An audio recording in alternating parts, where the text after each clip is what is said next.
Good evening, everyone. I trust everyone can hear me now. If you can't, please just indicate. So,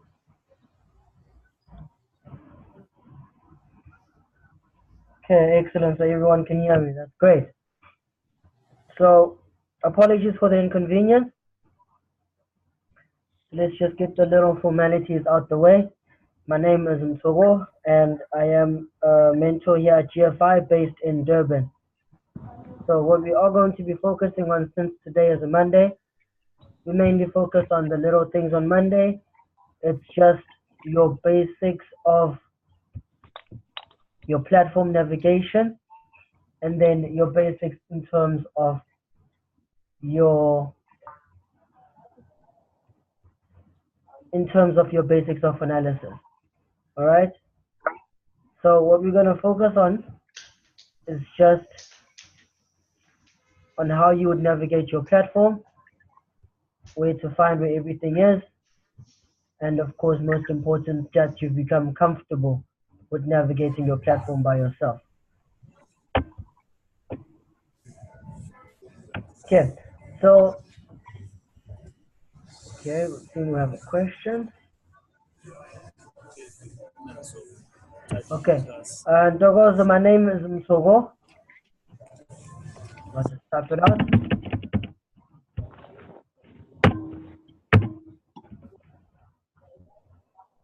So that is my name. So what I basically will be assisting everyone with today is just your normal platform navigation. So when we look at our platform navigation, the first thing that I want everyone to focus on is just at the very top of the screen on the left. It's called our toolbar.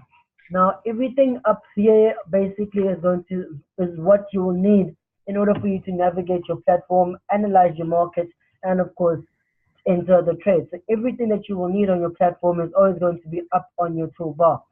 Now, it is very important that you familiarize yourself with everything that is on your toolbar, because that is what you will need in order to analyze your chart, in order to make any changes or adjust anything on your chart.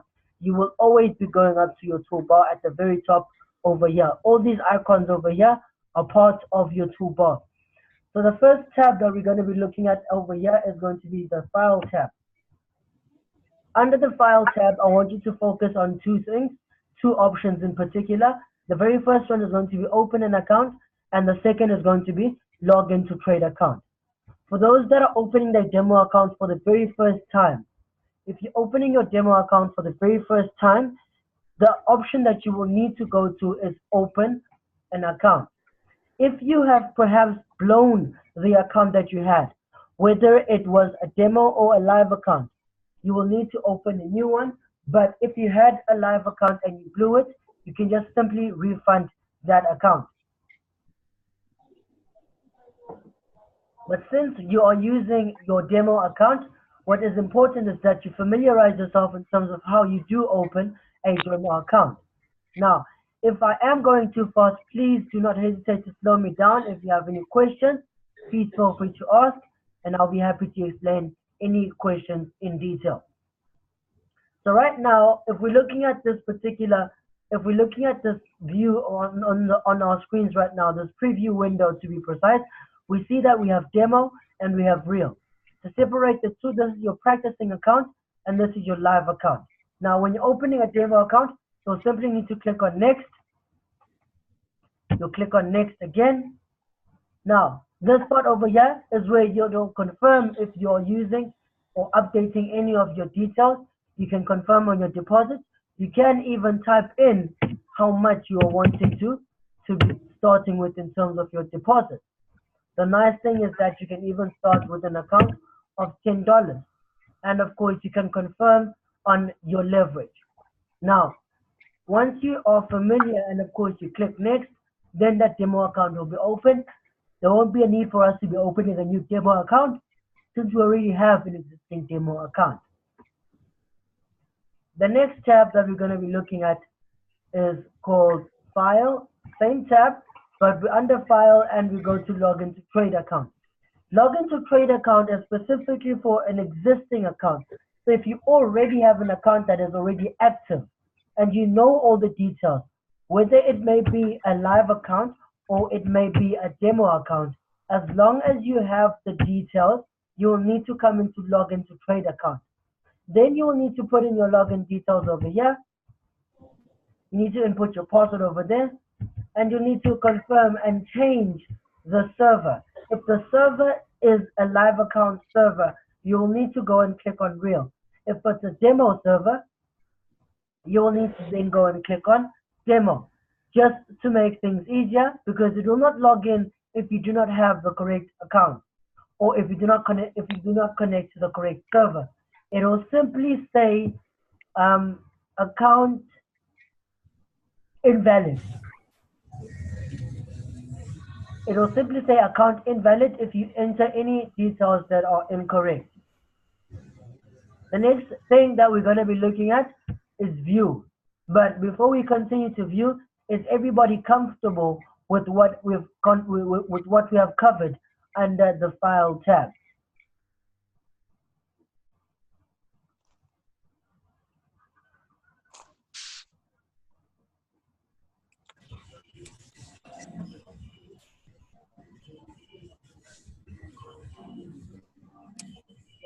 Excellent.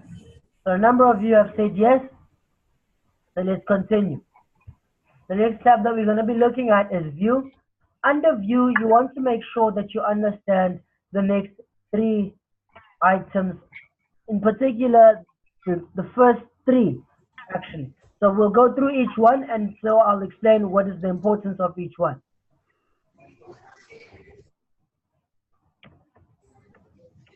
Huawei P10, I'm not really certain. Maybe perhaps you can restart in terms of your audio, or you can maybe connect using your earphones.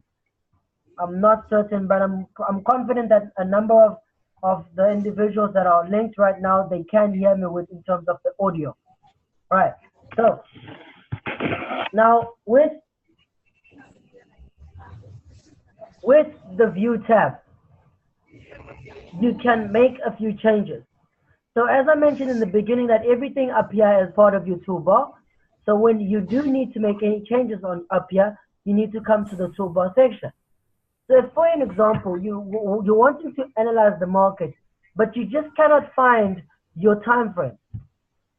For the life of you, you cannot find the time frame. So what you simply need to do is that you need to go to View, you need to go to Toolbars, and double check if all those four options are ticked. If at any point one of them is unticked, then what will happen is that you will not be able to utilize that particular item that is unticked. So you just need to make certain that all of them are ticked in order for you to make use of them. The next tab that we're going to look at is Market Watch. Market Watch is the extremely important one, because if you are a trader, you need to know where your currencies are. If you are a trader, you need to know what price is basically moving. You need to also know what the spread is on that particular chart that you are looking at trading, or currency pair that you're looking at particularly trading. So over here with TD Market, the most important thing when you open your chart or when you open your platform for the very first time, what happens is that it gives you a chart, but it also says waiting to update. The reason it says this is because TD Markets have gone and made some changes with their service in terms of the display. So when it says that it's waiting to update, it's simply saying that it is picking up old information that is no longer viewable because TD Markets has made some upgrades with their service. So here's what you do to account for that. You need to make sure when you come to your market watch, this is your market watch over here. Let me close this navigator over here. This is your market watch where you find your currency pairs. So once you find your currency pairs, you can pretty much make use of them by opening them and analyzing them so that you can trade them. Under this section over here, what you need to understand is that what you're looking for when you're opening a currency pair, at the very end, the first 6 letters will be the currency pair. Then you will need to have a .DMA. The DMA stands for direct market access. If your chart at any point is not opening up,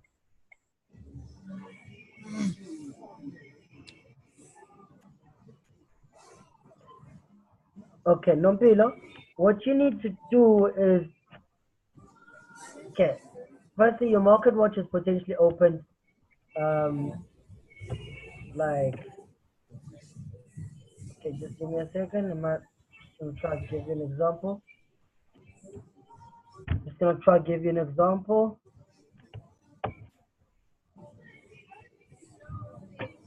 Okay, so your market watch, if I'm correct, it looks something like this.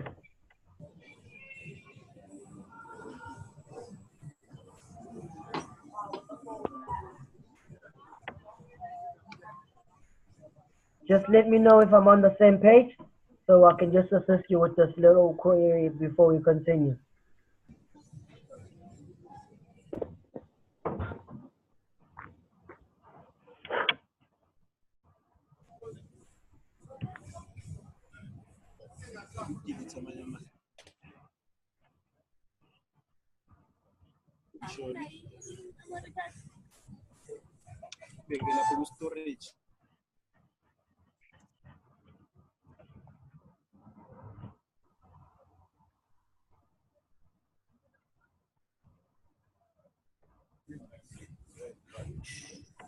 Okay, let me just mute the mics.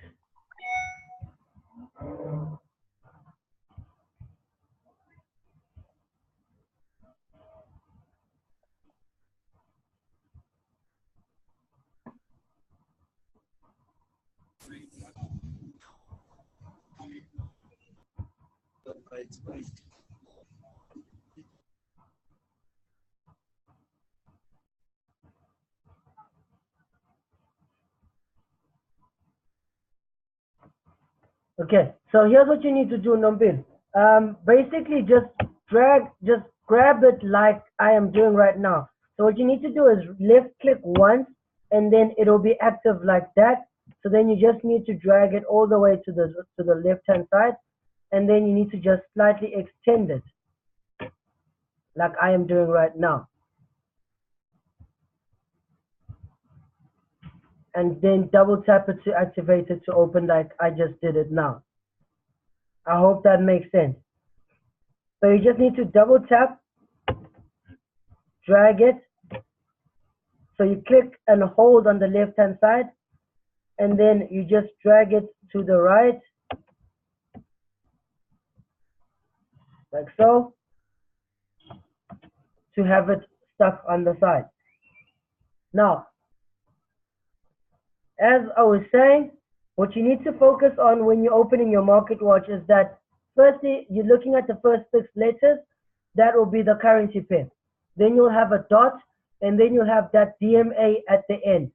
If you do not have that DMA at the end, what is going to happen is that your chart is going to say waiting to update, and it will not update and open a new chart for you. So it is extremely important that you understand that that DMA is extremely important.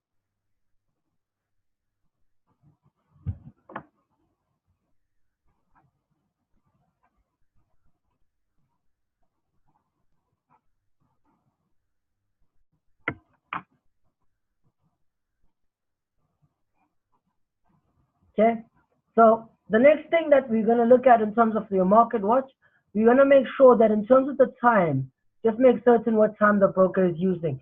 See, the thing about brokers is that they're all coming from different countries. So as you know that if it's a different country of different time frames and different time zones, as a matter of fact.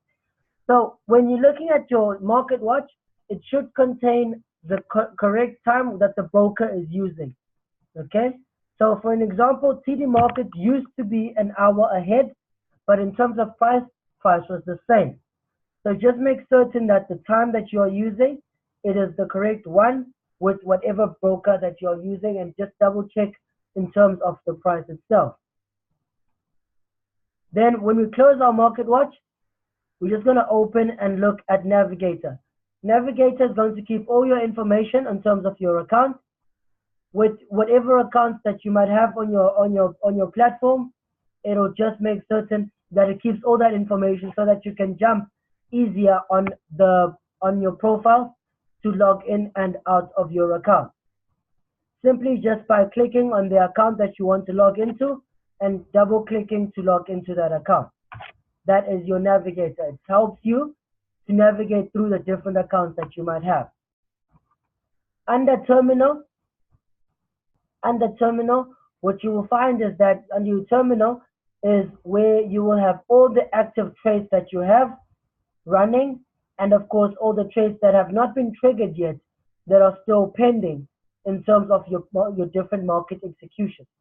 So all your active trades, your account history, all the trades that you've taken will all come to Market Watch. Will all come to your terminal. From there, you can have a look in terms of what your profits are or what your losses are in terms of all the trades that you might have running. That is the purpose of your terminal. I hope everybody is clear in terms of what your terminal is and how you can make use of it.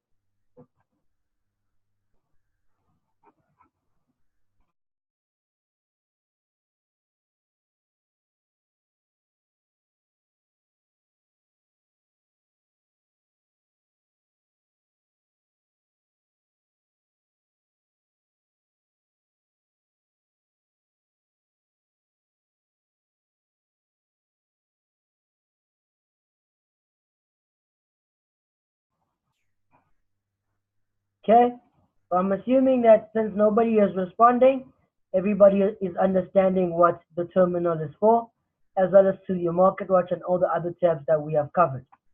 Now, let's have a look at if you are needing to insert any of the indicators or any of the line studies, you will need to come to this section over here, which is under Insert.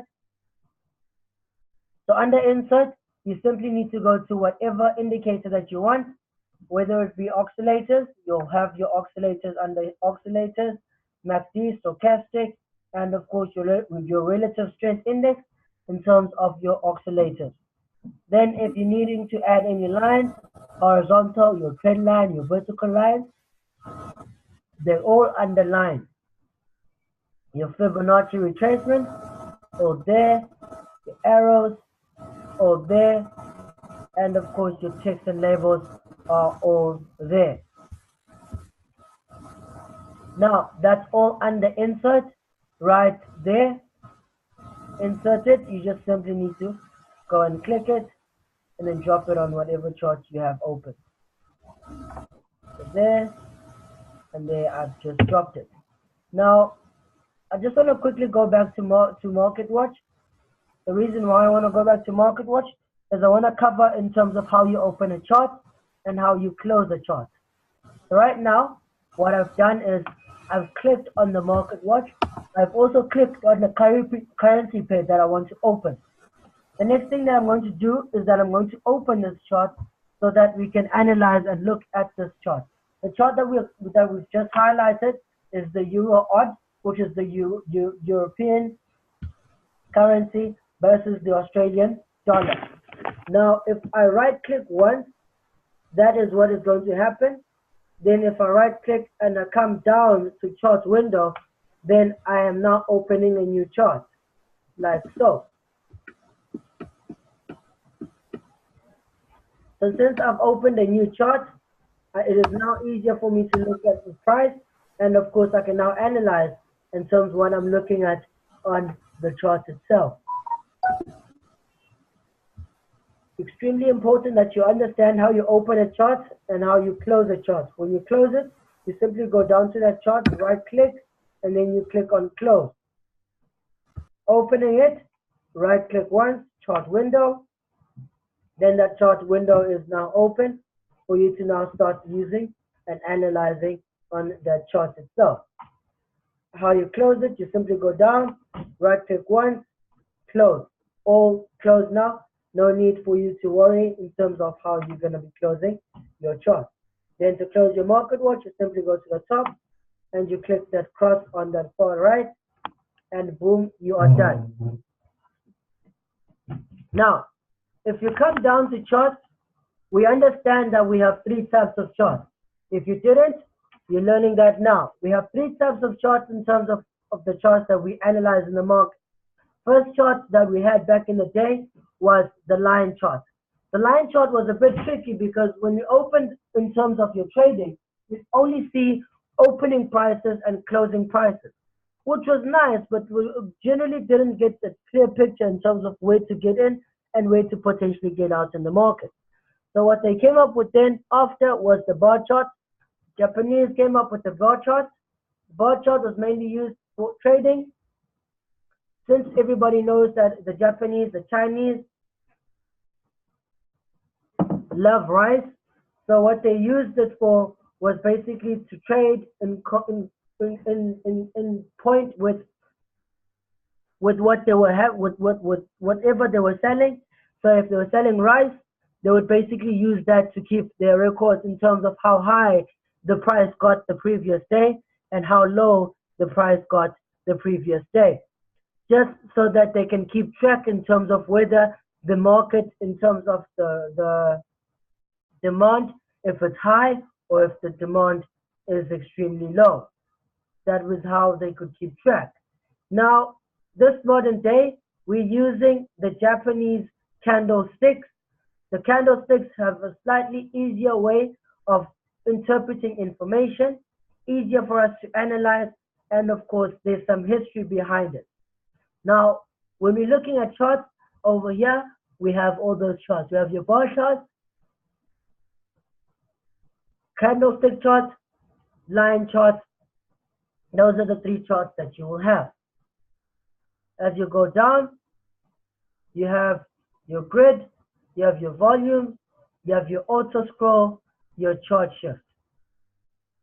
Over here, what you're simply doing is that you're going to be clicking just to confirm if you're shifting your chart to the most recent price or if you're shifting your chart in terms of moving the price to the latest price available.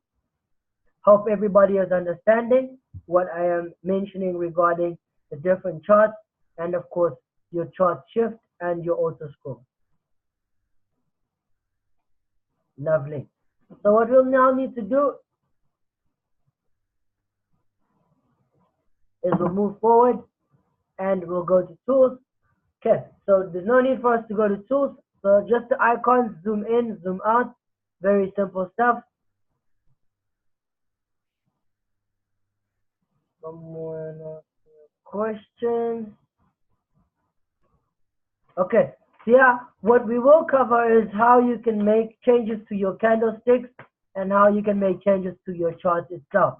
We will cover that in the next few minutes. So just give me a few minutes to go through everything in terms of what you need when you are able to do that. Okay, so now what we're going to be doing is we're going to be just looking at all the different icons. So the shortcuts for all the icons, all the things that we covered already is that your market watch, that's your icon over there. Your navigator, that's your icon over there. Your terminal, that's your icon over there. And your charts, those are the icons over there. The bar chart, the candlestick chart, the line chart. Your zoom out, your zoom in, your zoom out option, your auto scroll, your chart shift, all up there.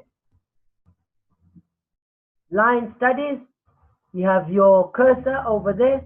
You have your crosshair.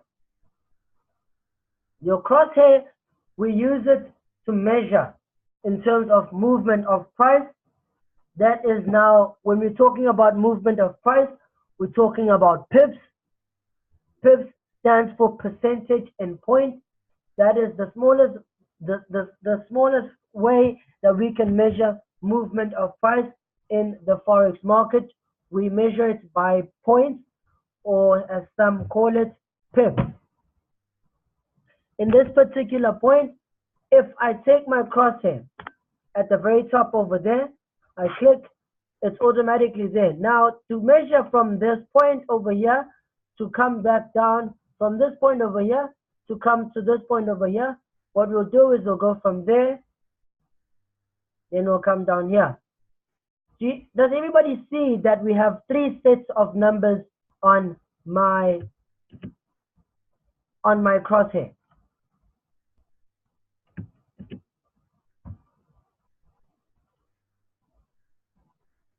Okay. Now, when we're looking at the 3 sets of numbers on the crosshair, here's what we're looking at.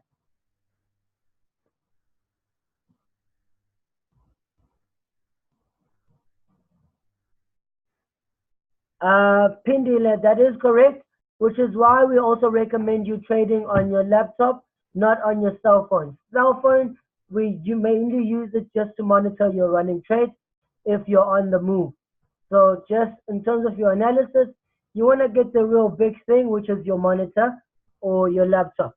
Now, we have 3 sets of numbers over here. The first set of numbers that we have is 82. The first set, in any case, whenever you take your crosshair, the first set of numbers on your crosshair is going to tell you how many candles you have gone over from where you started to where you ended. So right now, it's telling me 81. That means if I start from that point again, count all the candles all the way down to this point, I will have 81 candles. The second set of numbers is telling me how many pips I have moved from where we started to where we are right now. If you know in terms of your pips, you know that your pips is only the 4th number after the decimal place. But now you're looking at these numbers over here, you notice that you also don't have a decimal place. So what does that mean? When we're looking at the movement in terms of this, firstly, let's go up onto the higher time frame. The higher the time frame, you know that the more pips you will get. So from this point, we have 3,485 pips. 3,480 something odd pips. Why are we saying that we have 3,000 something odd pips? It is because if you go down to the higher time frame, you will be getting more pips in terms of your price movement. The smaller the time frame, the smaller the pips. The bigger the time frame, the bigger the pips. Before or after the decimal place, the pips are after the decimal place. So a pip is the 4th number after the decimal place. The 5th number is a pipette. The 6th number is the pipette. So if you have 6 numbers altogether, that is before and after the decimal place, you know that in that case, you have 2 pipettes. So what you'll need to do is remove the last 2 in terms of calculating. The last set of numbers on this crosshair in particular, we see that we have 1,05713. That set is your price. As you can see on the far right, where I've just come to right now, it is the price at which you are at the moment in terms of price. So user, what I was saying is that in terms of your pips stands for percentage in points. That is how we measure movement from one place to another in terms of price. Now, when you are calculating your pips is going to be the fourth number after the decimal place. So in the case that we have right now, I have 34, 6, sorry, I have 34,361. If I am to calculate in terms of the pips, I have 3,436 pips. The reason why I'm saying I don't have the 34,361 pips, it is because the fifth number after the decimal place stands for a pipette. So even if I were to calculate this, it would give me an improper fraction. Correct. The one is a pipette. So the one is basically the one that you're going to be removing. So you will have 3,436 pips. Keep in mind what time frame we are under. The time frame that we are on the weekly time frame. So in order for you to measure on the weekly time frame, you know that already if you go to the higher time frame, you will be getting more pips in terms of the price movement.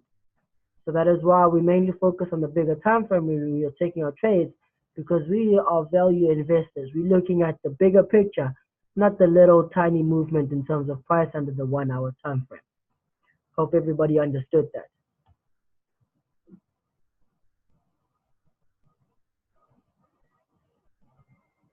Fantastic. Now let's move on to your vertical line. If you're analyzing, you will potentially be using this vertical line over here. Horizontal line, I'll explain why you would use the horizontal line. Your trend line, the rule for your trend line, I'll explain what the rule is. To make any changes on your chart, to make any changes on anything that you insert on your chart, you have to, and I will emphasize on this, you will always have to double click on it. When you double click on anything that you have inserted on your chart, notice the tiny squares that I have on my trend line right now as I've just put my trend line in. Those tiny squares are indicating, okay, and you're about to make changes to your trend line. What do you need to do in order for you to make changes to anything that you have just inserted on your chart?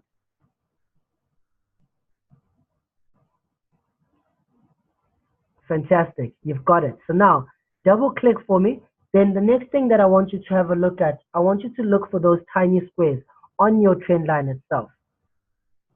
Now, since you have those tiny squares, I want you now to right click once. Because you have double clicked, these tiny squares are telling you that it's now active for you to make changes to it. So now that you have now double clicked and activated it, then I need you to come to trendline properties at the very top. Come to trendline properties with me over here. The next thing that you are at is common. So once you're under common, I need you to just jump to parameters over there. Click on it once. See mine at the ray, it's unticked. I mean, when I say unticked, there you have a tick. I've just removed the tick. So I need you to remove the tick because it's giving you a razor-like effect. A laser, sorry. Not a razor, but a laser-like effect with your trend line. So if you click ray and then come down to OK, you'll have your trend line short. To make sure that it stays short, just click backspace to remove your trend line, like so.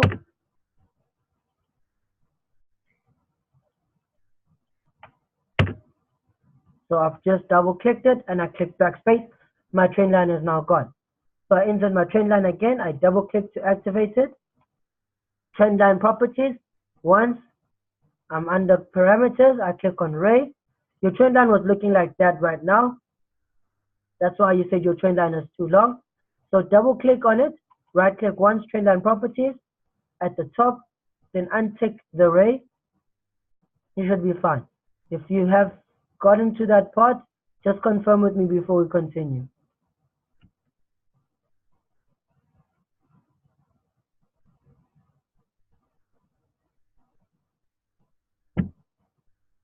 It's all good. Fantastic. Lovely to hear. So now let's move on.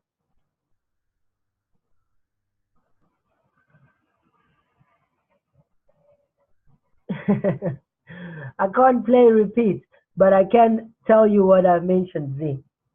So Z, here's what you're doing when you're activating or making changes to anything that you're inserting on your chart. So for an example, we want to insert our trend line, okay? So we go to our trend line, that's our trend line. Trend line, take it from the top. Okay, let me just do this. There's my trend line, right there.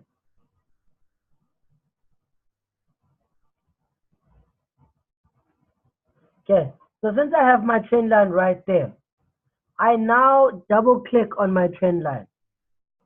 The reason why I'm double clicking is because I'm activating it. Now, whenever I need to make changes to anything that I include on my chart, I have to double click it. Whether I like it or don't, I have to double click it. So right now, since I've just double clicked it, it's now telling me that it's active. How is it telling me that it's active? I have those tiny squares over there.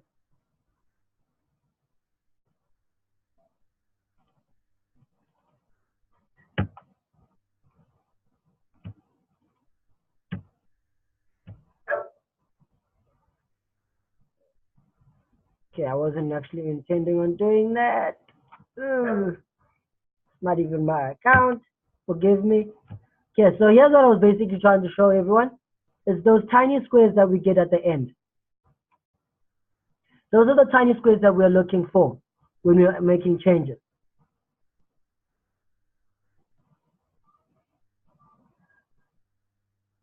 Okay, I'll extend the pips in a second. So when we're looking at the tiny squares, we are looking at the mark. We're looking at whatever object we've inserted on the chart, telling us that it's now active for us to utilize it. So in order for us to utilize it, to make changes to it, we have to right click once, click on the trend line properties.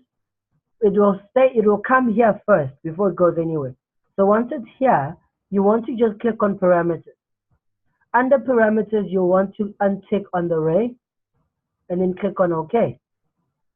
The ray is basically giving your chart, your object that you inserted, a laser effect. So there with the ray, that's what the trend line looks like when you're opening it for the first time. Trend line, untick the ray, boom. Delete, all gone. Okay? Is everybody happy with that?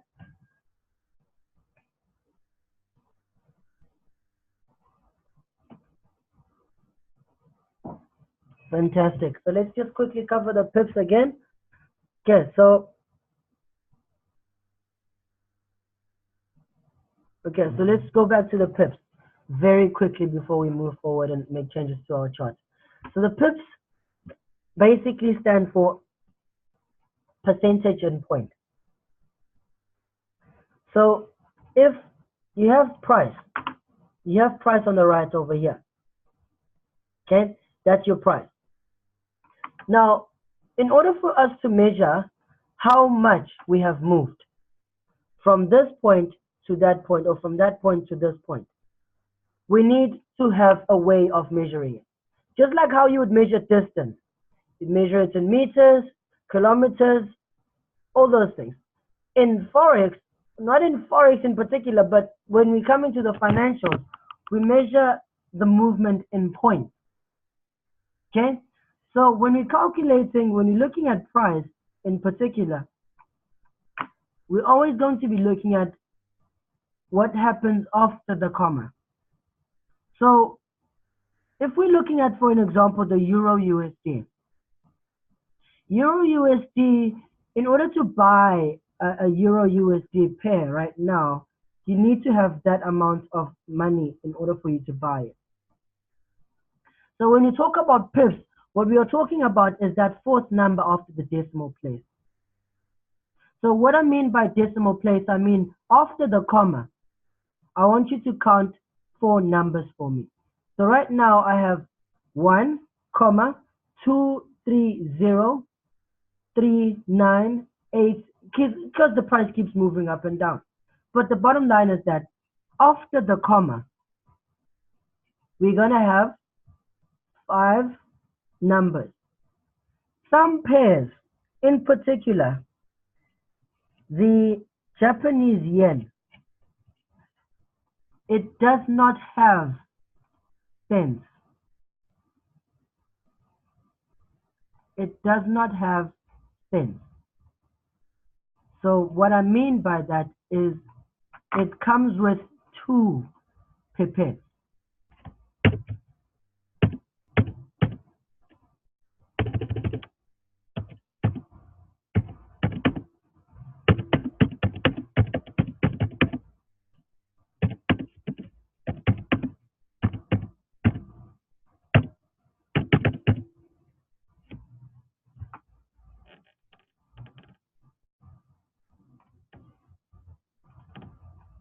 That's the JPY. Anything with the Japanese yen, it will not have cents.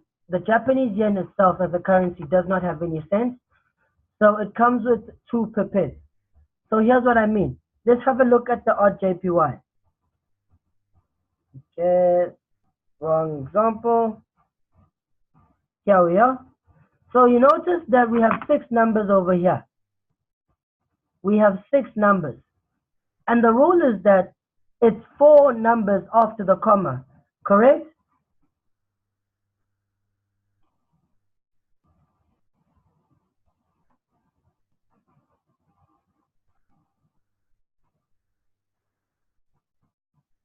Just type yes if you're getting me. Fantastic. So now, in order for you to measure in terms of how much the market has moved, how much price has moved, you would need to go 106,94. 9. But remember that in terms of your pips, you need to take 4 numbers after the comma. So what then do you do over here? What you do is you take 106,94. I hope everybody's getting that. So that will now tell you that in terms of the Japanese yen against the United States dollar against the Japanese yen, that's how much the market moved. Either we moved by 5 pips, 100 pips, 100 points in particular. So from there to there, we know that we moved 147 pips. Why am I saying 147 pips instead of saying 1,474 pips? Somebody can answer this. I think we'll be clear on the pips.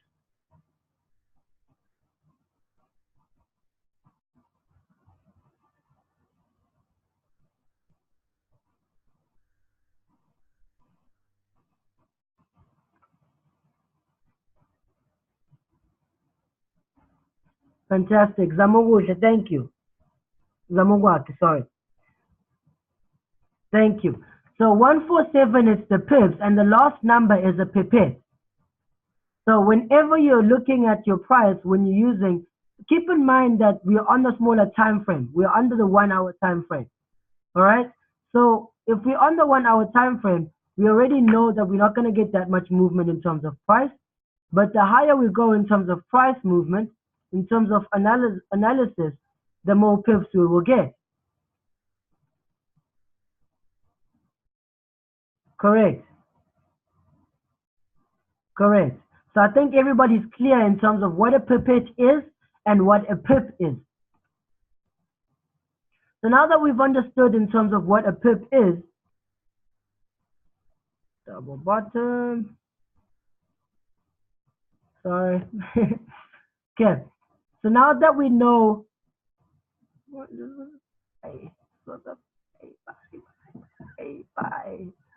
sorry, forgive me. I'm just looking at someone's analysis very quickly.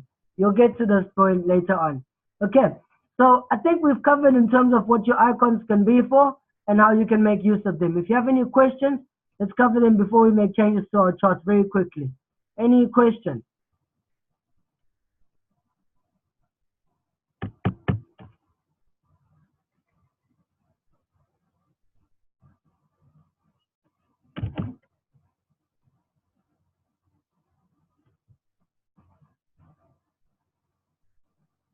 any questions at all before we continue to analyze, I mean, to make changes to our chart?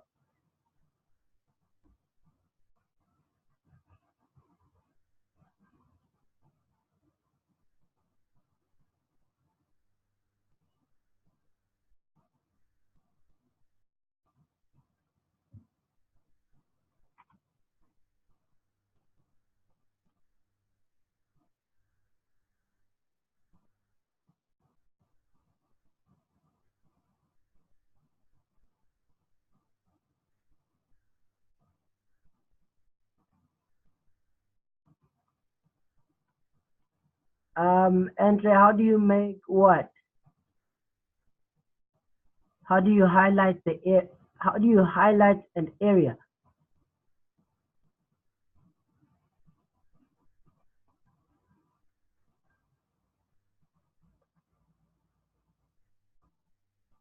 Okay, so let me just go through this. So in terms of okay, let me start over here. My phone. So in order to get pips, we can divide the number by 10. You can, but here's what you do just for a shortcut, just to save you time. Boom, boom, use your crosshair. Even with your stop loss or you take profit, just use your crosshair. Second question, how do you highlight the area? How do you select the time frame to trade? And which is most profitable? The thing about the time frame is that you'll have to go through the experience of understanding what type of trader you are. Because you'll get different types of traders. You'll get the traders that are going to be long-term traders, and then you'll get day traders. So as you go through the process of trading, you'll need to go and understand how. So as you go through the process of trading, you will basically create your own style and technique in terms of which time frame to use. So the daily, if you wanted to be trading the smaller time frame, like 4 hour and 1 hour, it's always best to highlight, start from the daily going downwards, analyze the 4 hour, and then take your trades on the 4 hour. So if you want to trade on the higher time frame, you didn't need to go on the higher time frame. So start from the highest point, go down. Okay, I'll explain that in a few seconds. Okay, sorry. Let me just explain the time frame thing. The higher the time frame, the more pips you will get. But what you also need to understand is that you need to have a certain stomach for holding those trades for a very long time. So even if you were to take a trade on the 1 hour time frame, judging by what you saw on the daily time frame, you are more than welcome to do so. But in terms of price, it's always better to go with whatever trend you analyze and follow the same process with the smaller time frame. So if you are a long-term trader, you can trade the daily, the weekly, the monthly. You just need to have the right account for it. Smaller time frames you can, just to help you gain some confidence in terms of your trading. Then of course, as you gain some confidence, you will also notice that in terms of price, it doesn't move as fast as you would hope. So there's patience that needs to be involved. So in order for you to get that, we'd recommend you trading on the bigger time frames. So you can start on the 4 hour. So as a beginner, what the time frames that we recommend is the 4 hour and the 1 hour. Anything lower than that, you're just gambling. So 1 hour, 4 hour is the starting for a beginner. And as you get onto the advanced, you can now take trades on the daily, weekly, or even monthly, depending on your account size. Henry, you can ask, since this is the time for questions before we go to the next section of your navigation.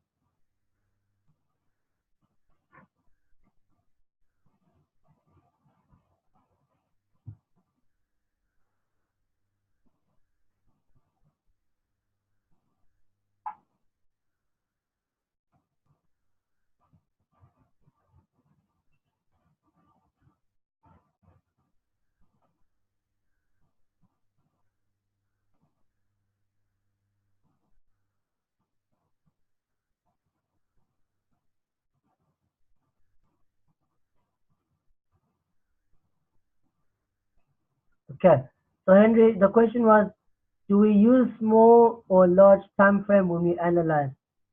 When we're looking at price, we always want to look at price from a historical point of view. The numbers tell a story. Accountants like to look at numbers because numbers will tell you a story. Numbers will tell you where you have been, and numbers will tell you where you are going. Now, in order to understand, you have to go to a bigger time frame to get a general idea of what the smaller time frame is doing with the price. I hope you're getting me. So in Zulu kuthiwa indlela ephambili ibuzwa kwabadala. So in order for you to understand where you're going in terms of price, you always have to look at price from a historical standpoint. And the best historical standpoint is to go to a higher time frame. The next question was, how do you insert those shapes that we're always using in the market? So here's how you insert those shapes. Firstly, everybody knows that when you have a triangle, you have three sides to a triangle. So when you're using a triangle, you need to go click 3 times on different areas. So 1, 2, 3, triangle. Rectangle, 1, you drag, pull, and you're done. Ellipse, 1, pull,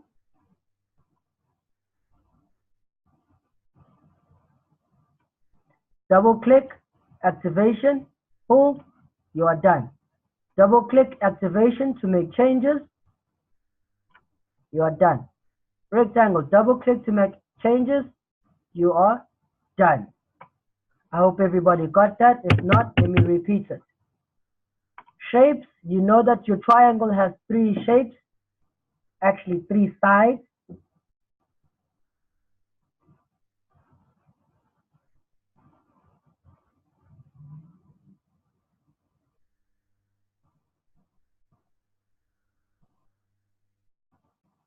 Oh, just click backspace if they're already there. If you have a triangle on your chart that's already there, just click backspace until it's gone. So 1, 2, 3.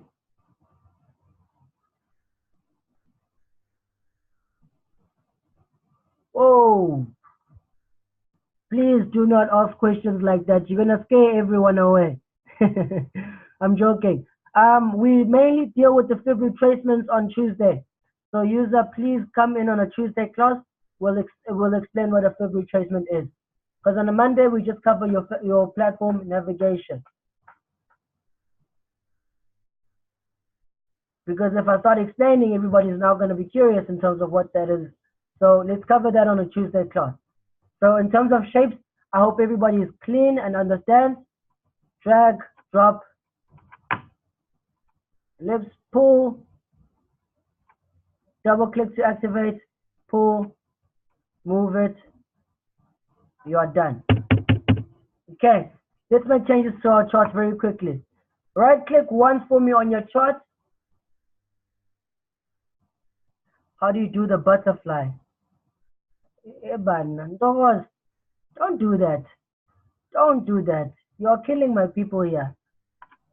A butterfly is very easy. 1, 2, fib retracement. 1, 1, 2, boom. Okay, there you go. Sorted.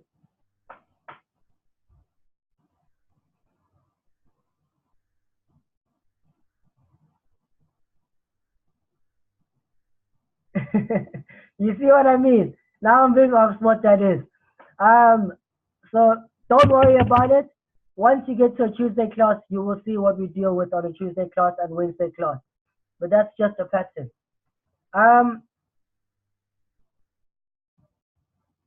Will it be covered more in detail on Tuesday? The fib retracement, yes. The fib retracement we do cover. I know for a fact that I take Tuesday. So I do cover it on a Tuesday class in terms of what it is and the importance of it. Just like to find out, where is Sydney? Sydney is sleeping. I'm joking. We are working in terms of swapping around in terms of the webinars. So you'll have a session with us in Durban and then potentially with Sydney, us in Durban and then with Sydney. I hope I'm not boring everyone.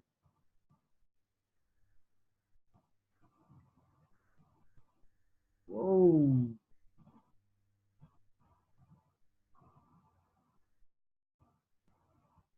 Um, my phone. Things like that are covered on Tuesday. Just if you are online tomorrow, you will hear about it. But we don't like to confuse the beginners because it's basically still a foreign thing when we're looking at our platform. So let's just keep it a very basic, guys, if possible. Um, let's just focus on just navigating the platform, making changes to our charts, just so it's easier for everyone that's here online for the very first time. Even if you're not here for the first time, but you have an idea in terms of what we cover on a Monday class. So right now, what we're going to do is we're just going to update in terms of our charts before we are done. So what we're going to do right now is that we're going to right click once on our chart. Okay, we right click once on our chart. Now we are making changes to our chart itself. So when you open your chart for the first time, this up here is your background. It's written black. So let me just change it, black and white. So here's what you will have if you are using your platform for the first time. So I just need you, let me reset, let me just start again. So in order to do this step, you just right click once, you go down to properties. Under properties, you need to go and now click on background. This is to make changes on your background. So background, you can change your color to white if you want it to be a white background. Here's the thing, your foreground are these numbers over here. So if you make your background white and your foreground white, you see that those numbers disappear. They blend in into the chart itself, so you can't see it. So it's important that you change those colors and you make the background the foreground, sorry, black. And then you come down to bar up. Bar up is basically indicating that price is increasing. Price is being pushed up by the bulls. So you want to potentially make sure that it's visible for you. You want to make sure that it's green. You want to make sure that it's green or lime, as long as it's an indication that price is increasing. Bar down, you can change that to red, indicating that price is being pushed down by the sellers, and of course the sellers being the bulls. Bull candle indicating that price is being pushed up by the bulls. Bear candle indicating that price is being pushed down by the bears. So then once you've made those changes, you'll have your chart. Potentially your chart could look something like this at the moment with those changes that you have just made. Absolutely fine. What you need to do is just click on control on your keyboard. Click on control and G, the letter G, and the grid will be gone. Click on control Y for the period separators. The period separators are important to understand when you're using your analysis. So with your period separators,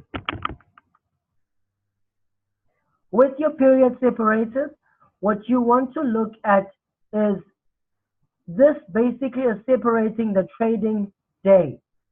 So you know that you have 24 hours in a day. That means since we are on the 1 hour time frame, we will have a candle opening and closing every hour. Okay. How far back are we repeating?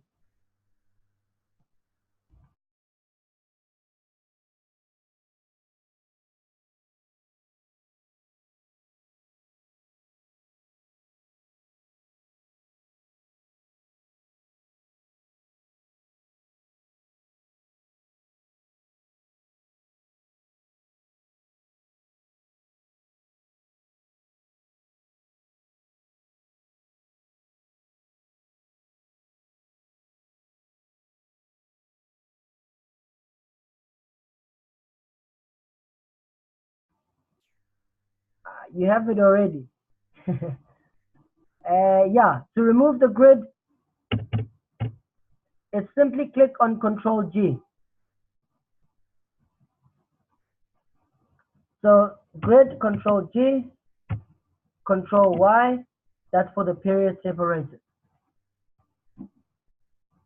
Now I'll explain what's the importance of your period separated. So you know that in a day you have 24 hours. In the 1 hour time frame, that means that every hour that the market, every hour basically, the market moves, it forms a candle. So right now, we know that the market opens at 12, and of course the day ends at 12 again. So when that takes place, we have a candle in between. So if I was to count from here, from where we started to where we ended, you see how many candles I have? I have 24 candles. How many hours do I have in a day? 24 hours. Look at the time frame that I'm in. I'm under the 1 hour time frame. Now I go down to my 4 hour time frame. One, I started from the 2nd of Feb 2018. I moved all the way there. I'm under the 4 hour time frame. Under the 4 hour time frame, what you will find is that it will give you a week's view worth of trading. So this is a whole week. All these candles over here, that's a whole week's worth of trading. That's a whole week's worth of trading. 1 week. 1 week. A whole week of trading. You go to the daily.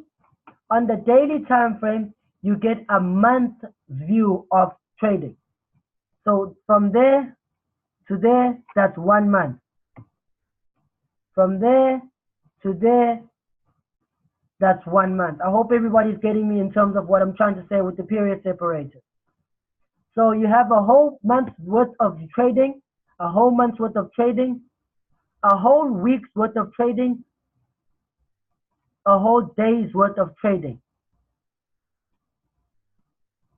Fantastic. Any other questions regarding the navigation that we have just covered today?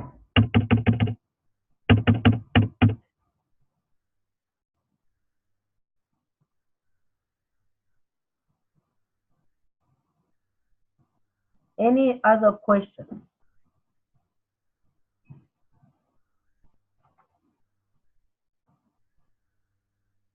Any questions at all? Just related to the Monday stuff, not the Tuesday stuff or Wednesday stuff. Don't ask me about patterns.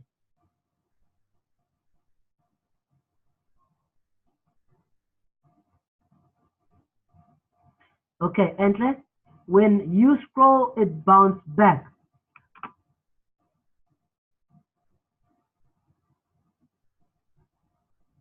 Okay, so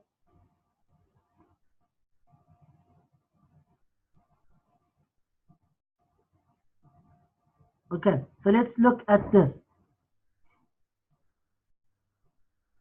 over here. Untick those two options over there. You see that I can now go back in price.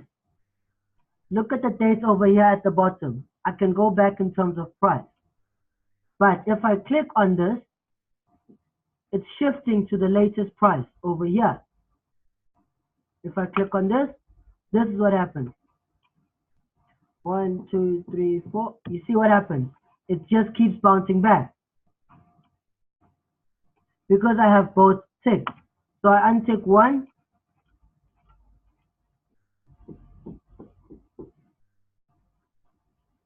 Nothing.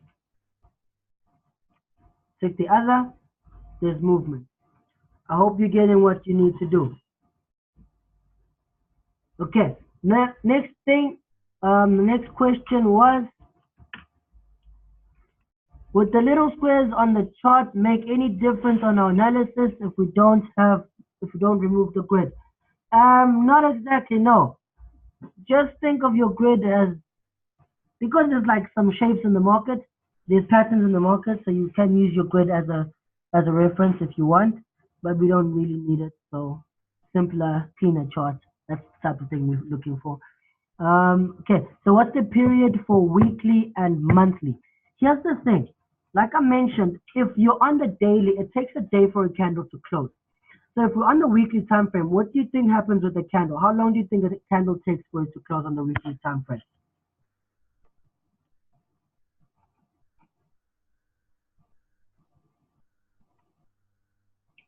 Excellent.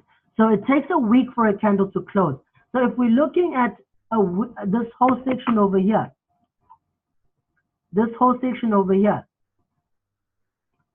what does that tell you? We have months of trading in place. Okay, we have a whole year's view in terms of price movement. Then if we go to the monthly, it's another year's worth of movement in terms of price. So the bigger the time frame, the bigger the movement. Of course, it takes a longer time for the candles to form. So it takes a month for a candle to form under the monthly time frame. It takes a week for the candle to form in the weekly time frame. So that's the difference between the period separators.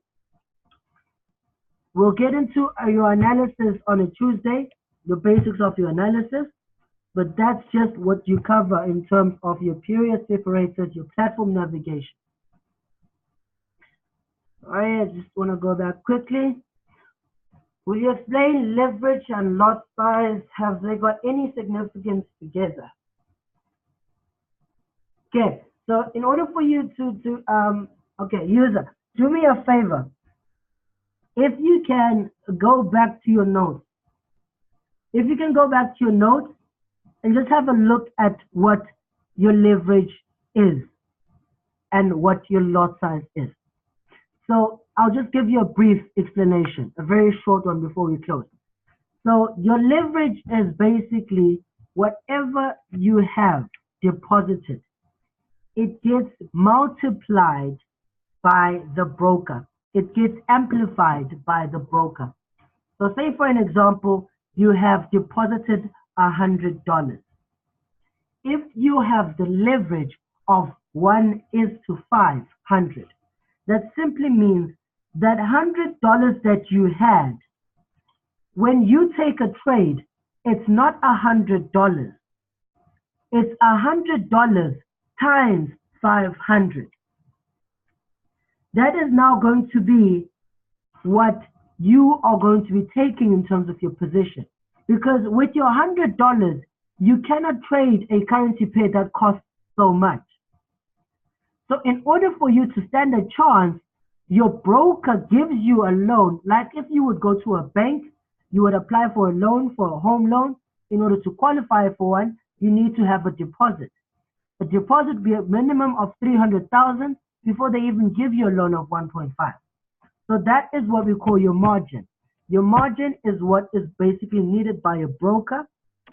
Once you have deposited your amount, your broker then gives you leverage. Your leverage is always active the minute you take a trade. The minute you close a trade, you still have leverage, but it's only active as you have trades running. If you don't have trades running, you don't have leverage. I hope I'm making sense.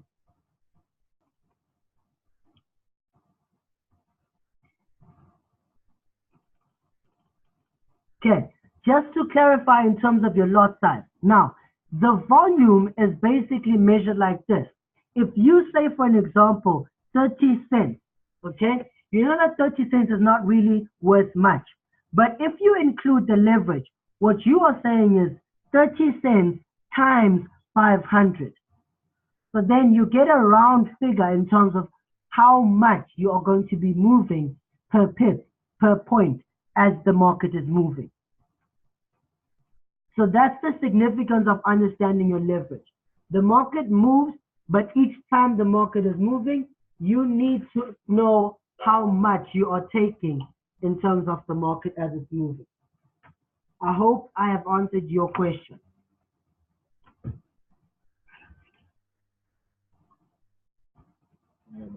What's the appropriate leverage to use? 1:200 if you are starting. As you get slightly older, you can then potentially risk a bit more. But that's just your basic in terms of your leverage. 1:200 is what we recommend. Anything bigger? it's going to take some time for you to grow the appetite to learn how to handle such a big risk. Okay.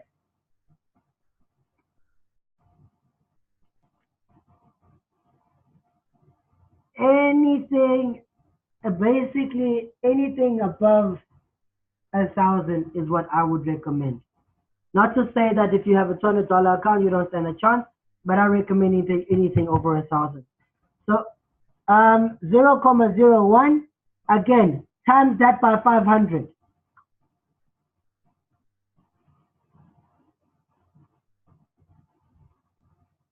Okay. Guys,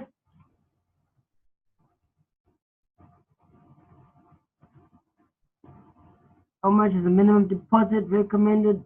Dollars. $1,000. $1,000 or pounds. Really up to you in terms of which account you want to have. Guys, for today's session, we are done. Thank you very much for joining us.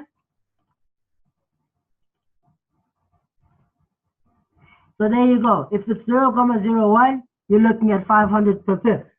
Guys, thank you so much for today's session. I do hope you had it informative and you understood some things. And we'll touch base tomorrow and same time tomorrow. Have a great evening and happy trading.